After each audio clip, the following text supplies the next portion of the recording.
Hi friends, Rebecca the Dragon Librarian here from Farmington Community Library, and Brill and I are here today to talk to you about some of the best books that we've read so far during the quarantine. Life during the pandemic has been really hard, hasn't it? Everyone is really anxious and worried.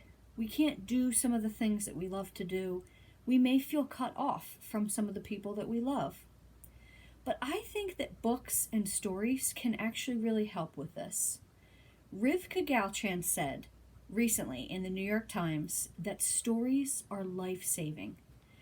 Reading stories in difficult times is a way to understand those times and also a way to persevere through those times.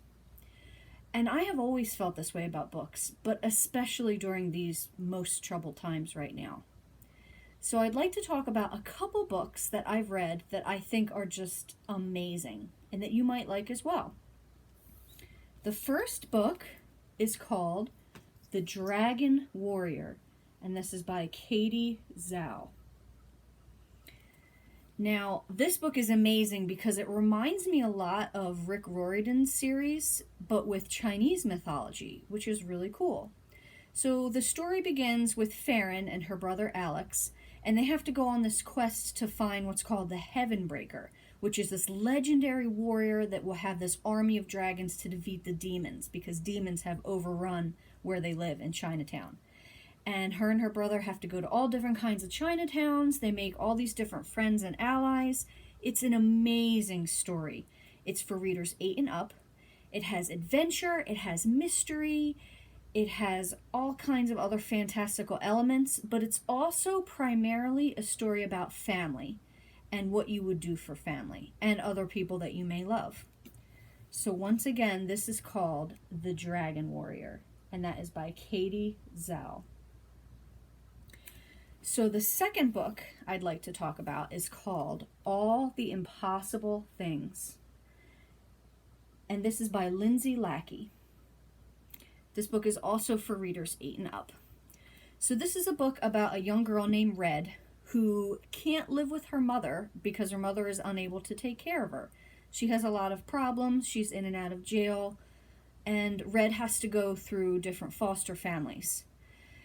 It's a sad story, but it's also an amazing story because it's all about knowing yourself, trusting yourself, and loving yourself. Because Red has a secret power.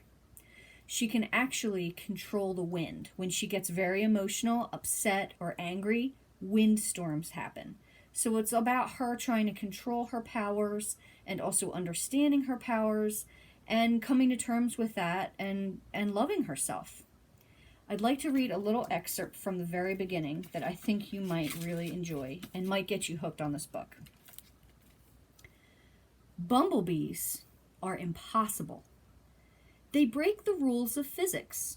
Their tiny wings should not be able to carry their fat little bodies through the air. The truth is, a bumblebee's wings work differently than people realize. For a long time, everyone thought their wings flapped up and down, like a bird's. But they don't. Their wings actually flap forward and back, really, really fast. So fast that a bumblebee creates its very own tornado. And that tornado picks up the bumblebee and carries it from one place to the next. Which, if you think about it, doesn't seem impossible at all. This book is just so beautiful. The writing in it just makes me want to cry because it's gorgeous. It's about such a strong little girl and all the problems that she comes across and has to overcome. And it's just wonderful. It's another story about finding yourself and family. And that, again, is called All the Impossible Things by Lindsay Lackey.